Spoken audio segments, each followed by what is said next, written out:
Hello!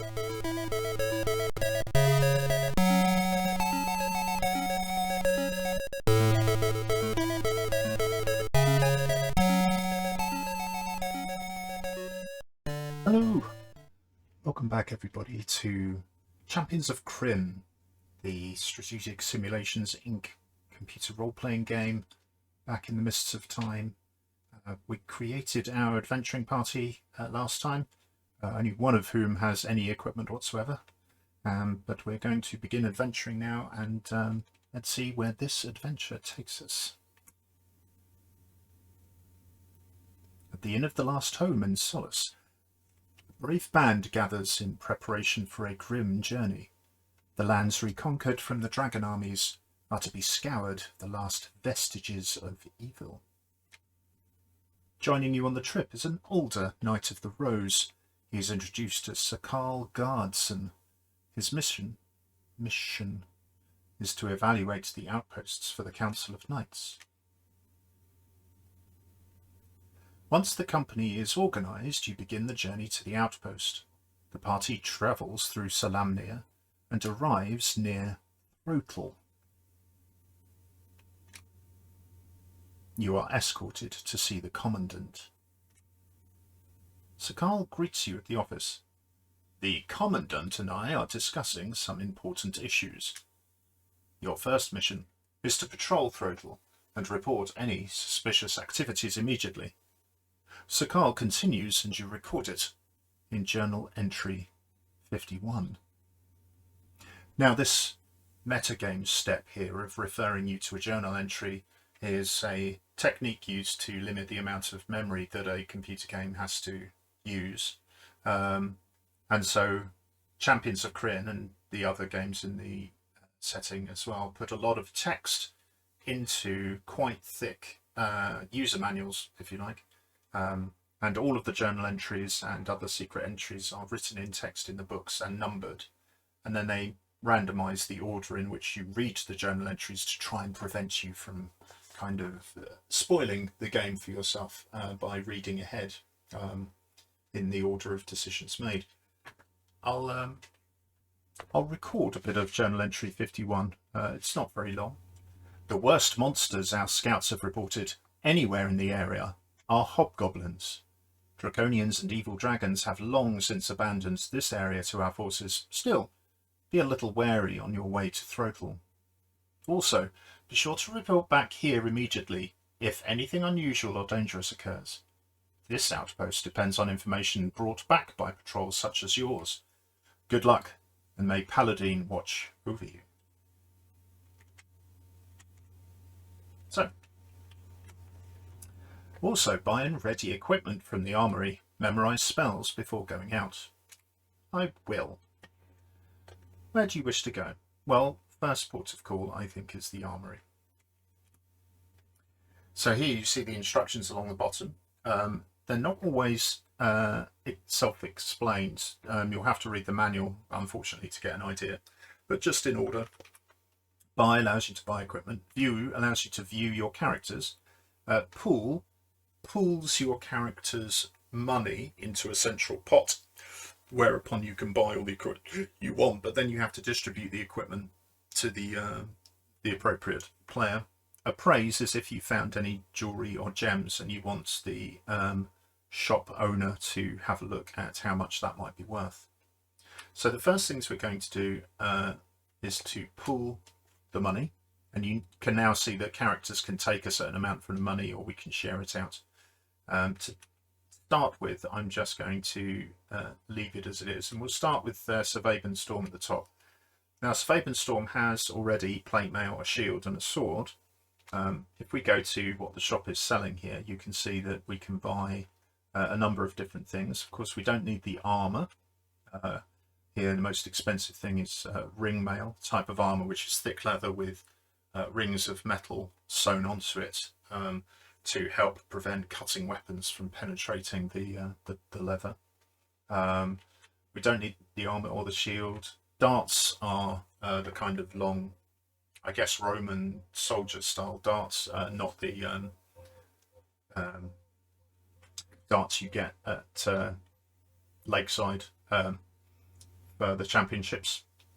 A mace might be a decent backup weapon for a soldier. Now, the Dragonlance setting was peculiar in that the Draconians, the dragon men that you fought, that were sort of universally evil, some of them, when they died, triggered a magical effect. And one of the lowest level magical effects is that your weapon could get stuck in them. So having a secondary weapon was not a bad idea from the point of view of your frontline fighters, so that they weren't left punching enemies. So I think I'll buy a mace just to give him some bludgeoning damage. Doesn't do as much damage as a sword, but it is considerably cheaper. And as a backup weapon, I think it might do well. So buy. We don't need any other primary weapons. It might be worth giving him a secondary weapon in terms of a bow, but bows are quite expensive in this game, being 10 steel pieces. So I think I'm just going to move on to the next character. So Krynn Skysteel, who is our frontline fighter. We're going to buy for her some ring mail. We're going to buy a shield. And although I'd prefer as a dwarf to have an axe, we will buy a combination of longsword and mace. And again, I don't think I'm going to be buying any long-range weapons for her. Not least because her dexterity isn't that high, but I think our frontline fighters can just be melee builds. Now, Prince Kaiserion, who is a cleric ranger, I believe. Again, we're going to go for ring mail and a shield. Ranger allows you to use longsword, and I think we'll have a mace as well. As an elf with high dexterity, we can get away with having a short bow, and I'm going to just take 20 arrows here. We'll probably restock on arrows when we get back to town. Eamon, who is our fighter mage, I'm going to put him in ring mail, and I'm going to give him a shield and a longsword. We won't have a secondary weapon. I'm just going to go for a short bow and some arrows. I'll get 2 sets of arrows for him because he's likely to spend a lot of his time arching. Aisling. She is a cleric wizard. Being cleric multiclass allows her to wear armor, so I'm going to give her ring mail. But she's going to have a staff sling, which is a 2-handed weapon that allows you to sling stones or stones at the enemy. They don't run out of ammunition, but they don't do a huge amount of damage. But mostly she's going to be using spells when she has them. Sammy Oakenfoot, our cleric thief. Just from the point of view of the fact she's a Kender, I'm going to give her Hoopak. We'll equip her with leather armor. Hoopak is a 2-handed weapon, so no shield required. I'm wondering whether to give her a backup weapon. And the Hoopak acts as a staff sling as well as acting as a quarterstaff, so it's kind of a combination of the two. But I think I'm just going to limit my purchasing to that. Now let's go up and just check our character's items. So he has plate mail, shield, longsword, and a mace as a secondary weapon, which we won't equip at this point. Krynn Skysteel. We view her items. We've got ring mail, shield, and a longsword, which we'll equip. You can see now her armor class is 3, and her damage that she'll be doing is D8 +1, which isn't brilliant for a fighter. The first time we'll have the option to get a magic item that increases strength. I think it's going to go to Krynn, just so that it's going to boost her combat capability. Let's have a look at Prince Kaiserion. Items, ring mail, shield, longsword.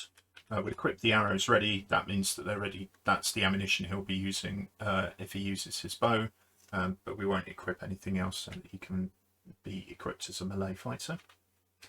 Just point of interest on this character, Prince Kaiserion is worships the Lord Curie Jolith. That's a good deity in Dragonlance. That gives him a bonus to his Thako, so you'll see his Thako is 16, which is benefiting from that bonus. Eamon will equip the ring mail. We'll equip the arrows. We can only equip one quiver at a time, and a short bow there. The shield and longsword are there just in case he needs to get stuck into a melee fight. Ashling, ring mail and staff sling. Pretty simple. And Sammy, new items, back and leather armor. Exit. So this is our characters now. We see that the armor classes have increased or improved, let's say, rather than increasing, because lower numbers are better, have improved immeasurably. And the ordering of these characters matters. The first three will be in the front line of the fight, and the next three will be in the second line of the fight. The actual order within this does matter. So Surveillance Storm will be on the left-hand side of the front rank, I believe. Then Rin, then Prince Kaiserion, etc., etc., etc. But I think that's going to be okay. So again, we'll pool the money, then we'll share it out. I think we're probably in a good position to now leave the armory. There are various other places you can go. The hall allows you to train your characters once they've got experience points. In the inn, you can sleep overnight to gain your spells, which we'll be doing next. There's also a second part of the menu here, because they couldn't fit it all in on the first one. You can store steel in the vault, but at a 20% penalty.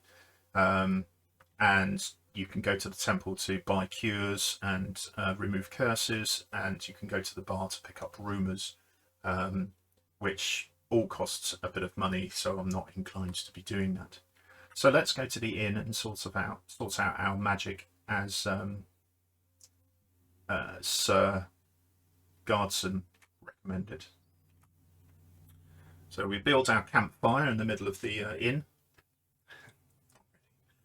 So first of all, almost all of our characters can learn spells, with the exception from level 1 of Surveillance Storm and Rin Skysteel, who are single class knight and fighter respectively. So we'll start with Prince Kaiserion. If we go into the magic menu here and we go to memorize, we can see the spells in Grimoire. Now that would imply a wizardy kind of class, but this is all kind of priestly magic. So first of all, we will memorize Detect Magic, and we have 3 clerical spells that we can memorize.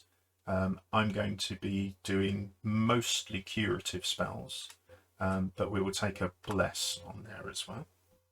Exit, you get given a reminder of which ones it's going to be memorizing. Another confirmation that that's correct. Yes, now we go down to the next one. Memorize. Right, so Amon is a fighter mage. You see we have 2 bonus spells based on his intelligence, 2 base spells, and at first level, given we're going to be facing hobgoblins and the like, sleep is going to be a massively fundamental spell. So we're going to take at least 2 sleeps. Magic Missile is good for interrupting spellcasters, so we'll take 1 of that. And then I think probably just a 3rd sleep. Sleep eventually tails off when the monsters get high enough level to just shrug it off or resist it. At the beginning, Draconians are resistant to sleep, so it's not a panacea, but you will see in some of the early battles how it can be really fundamental to doing well. Right, Ashling, who's our main spellcaster, cleric mage. You can see we have all of the cleric spells, the special spells, magic user spells and bonus spells. So let's do the specials anyway. You can cast these once per long rest, if you like, once per day. At first level, we're going to be going mainly curative in terms of clerical spells. Just do all cure light wounds. And then for magic user spells, we'll do, again, 2 sleeps, a magic missile, and I think just an enlarged spell. and exit. Now, for descriptions of each of these spells, of course, they're listed in the manual, which I'm not going to show you, but their function has not changed massively from to D&D 5th edition. So if you're familiar with Magic Missile from 5th edition, 1st edition, AD&D is very similar in terms of what the spell does. Some of the rules are a little bit different, but not significantly, so you shouldn't get lost. So it's worth noting that our Cleric Thief here can cast Silence, which is a really good defensive spell when faced with a lot of spellcasters.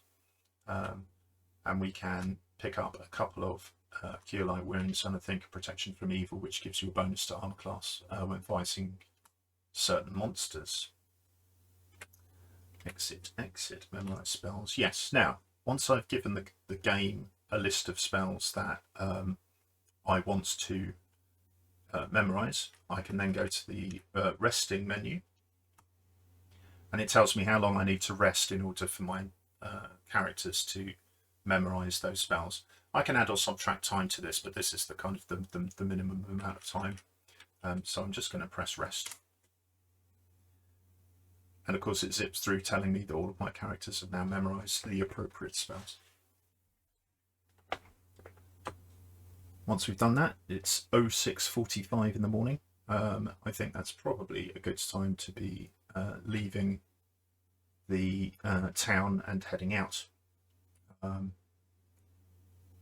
Yeah, we'll come back to that later. Leave. Right. So we've just come out of the outpost, so we don't want to go back in. So I'm just going to say no. And then we have the option of setting up camp or moving, and we're going to move. And the first place, we're going to head to Throtal, which is the yellow circle with the black dot in the middle, just to our north here. And this is a scripted event. I think it's the first event. So 1 square out of the outpost. As you top a rise, you spot a caravan under attack.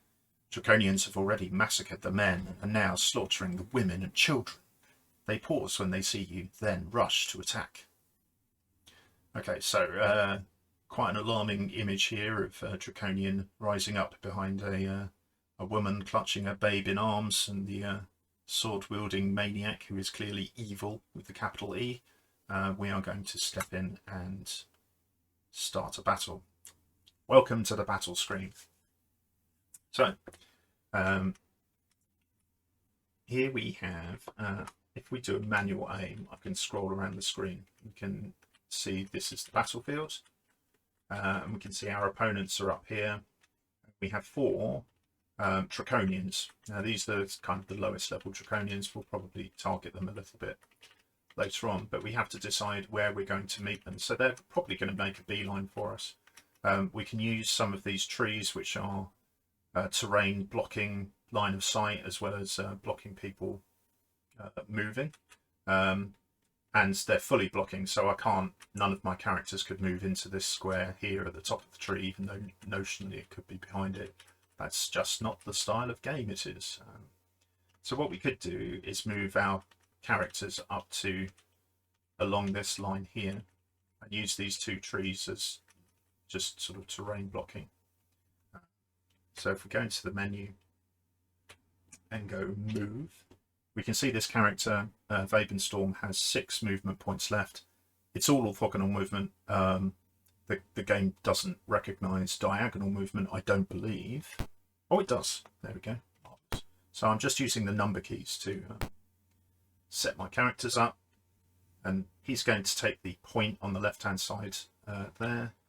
And then once we are done with that, he has no ranged weapons, but he is armed and ready. So we're going to set him to guard. Now, guard means that he will take a melee attack when an opponent moves into his zone of control. There we go. Now, Prince Kaiserion, we can do something similar in line here. That if we like, because he has secondary weapons, if we go to view items, we can equip his short bow. Sorry, I have to unequip his shield and longsword. There we go. Exit, exit. Then I can aim, and I can do the next, which cycles through who's there, or we can now see who he can see. So it looks like he can only see one of the Draconians because of line of sight. I press T to target. Missed. Okay, there we go. So we're going to move our wizard. The wizard can move 9 because she's in ring mail, not plate mail. We're just going to tuck Aisling back here. And we know she has a staff sling, so again we can use aim. Not sure I'm going to see anyone from here. No, okay. I could cast magic. No, I think with only 4 done delay. Move. Go up here. Again, I have a short bow, so I'm going to see if I've got line of sight. No, so I'm going to exit, done, delay. Sammy, we will tuck in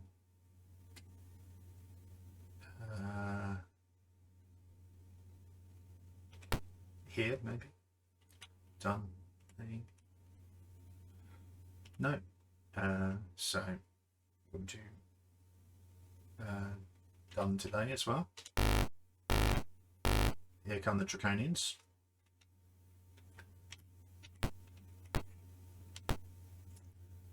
Move Rin up to here, and we will guard.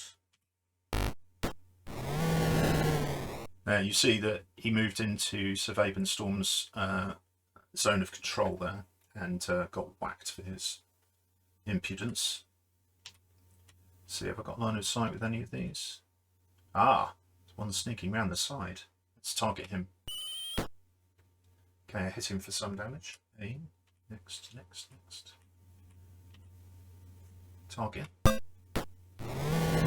Okay, we managed to arch him. Right, just for Sammy, just move around the side here. Done. Aim. Next. Nope. Exit. Move.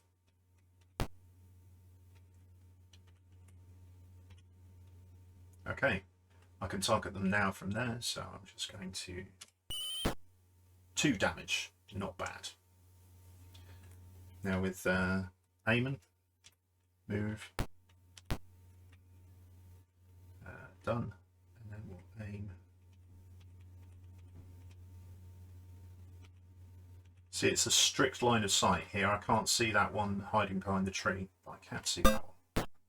4 damage there. I'm just going to done and guard so that I'm not walking into their zone of control because they do tend to guard. Aim, manual, target, missed, move up, done, aim, manual, target.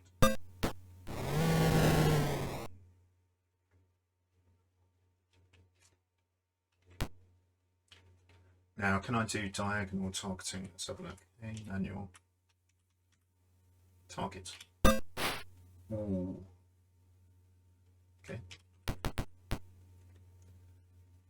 Aim, manual, target. Wow, 8 damage from the staff thing. So, is that everybody? Done. Continue battle, no. Okay, well, we get 108 experience points each, and we get to have a look at the treasure. So what we'll do is we'll take, we have 20 steel here. Let's take all of it. What we can do is pool and then share, and that gives everybody an equal share of the treasure money. and we exit. The caravan lies in waste before you. The air is filled with the sounds of wailing women and children. All of the Draconians are slain, save one, who rips a book from a dead man's hands. He turns to you, merely laughs. Ha ha ha. Then he takes a step and disappears. One of the surviving women comes up. Brave warriors, will you help us reach the outpost? All our menfolk have died. Do you decide to help? Well, of course we do. Thank you for your help. We gain some experience for that. Plus we get to go back to the outpost straight away, as we would have done anyway, because we've encountered some enemies that we've been told the worst that's out here are hobgoblins, but those are fully fledged draconians that weren't meant to be in the area. So now every time we go to town, Sir Vaben Storm, as a knight, gives a tithe, a small amount of money to the knighthood as part of his upkeep.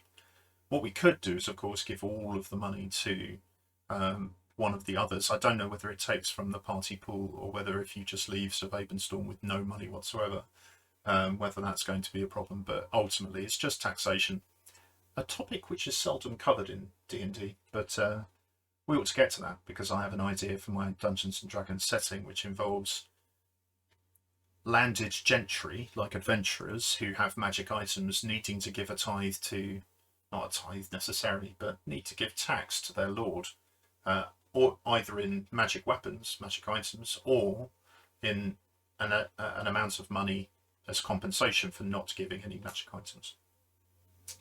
Anyway, so that's our first little battle, and I think we managed to get through that relatively, in fact, totally unscathed. That won't continue, by the way, in this game. Let's go and see the Commandant. You enter the office to the sounds of battle. Sir Carl drives his sword through the Commandant, who collapses. The body then writhes and becomes a Sivak. Now, the Sivak is a type of Draconian, a Draconian that is capable of shape-shifting, and so they are often used as spies or infiltrators. Sir Carl murmurs, I was afraid of this. As he reports, his face grows grey. This is much worse than we feared. We have a patrol in Throtle. Caravan leads it. Find him. Tell him he is desperately needed here. The impostor has emptied this outpost of troops. Now, I know you are inexperienced, but I have no one else to send. And then we get to decide whether we go or not. And actually, just for the moment, I might leave it there, and we'll do another section when we go to Throtle. I'll get to reset myself, and we'll discuss this next time. Take care. Oh, I fought with lions and wolves, but I've never fought myself before. It's over every